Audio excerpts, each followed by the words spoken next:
Sir, sa ngayon po kasi itong DA budget, ito hong naaprubahan ng BICAM ay only 124 billion. Nabawasan 'to ng 20 billion, ha. Yes. Mas malaki pa po yung 288 billion na insertion sa DPWH budget na nadagdag. So ano po ang take nyo Oo. dito po sa parang binabaan pa ang budget for agriculture? Yun na nga eh.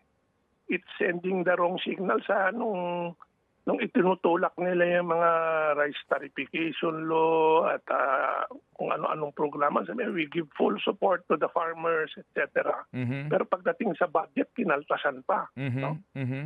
So, pero at the same time, sasabihin ko rin na kung minsan hindi naman sa dami ng budget yan, pero kung paano mo ginagamit. Mhm. No? Kasi kung mali yung programa mo, gagatungan mo pa ng malaking pera, lalo kang nasasayang yung pera natin. Mhm. Mhm. Pero still, reducing the budget of agriculture gives the wrong signal to farmers. Opo. Sa panghuli po, Raul, mismo ang presidente sa isang pinakahuling panayam sinasabi niya, it's not working yung pagbababa pa sa taripa. Hindi maramdaman sa presyo ng imported rice. Pero hindi pa rin niya inaalis. Ano hong yung masasabi doon? So in fact, dun sa statements niya, Mhm. sinasabi niya, there are illegal acts happening, sabi niya eh. Mhm. That's why the rice price is still high. No?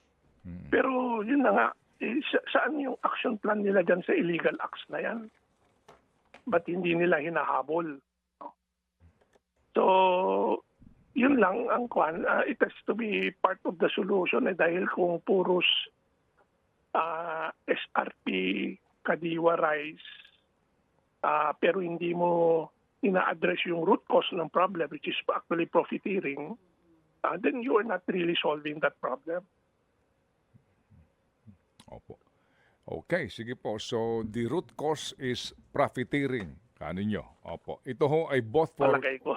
both for imported and commercial na local rice, no? Mm. Oo, yes. Oo, dahil yun, profit maximization eh. And walang okay lang na magkumita yung mga trader, pero pag sumusobra na, meron naman tayong mga batas para matuligsa sila eh, para mahuli sila at yung kumbaga moderate their greed, no? Kaya pag walang ganun, talagang greedy. Yun ang nature ng negosyante. Matakaw.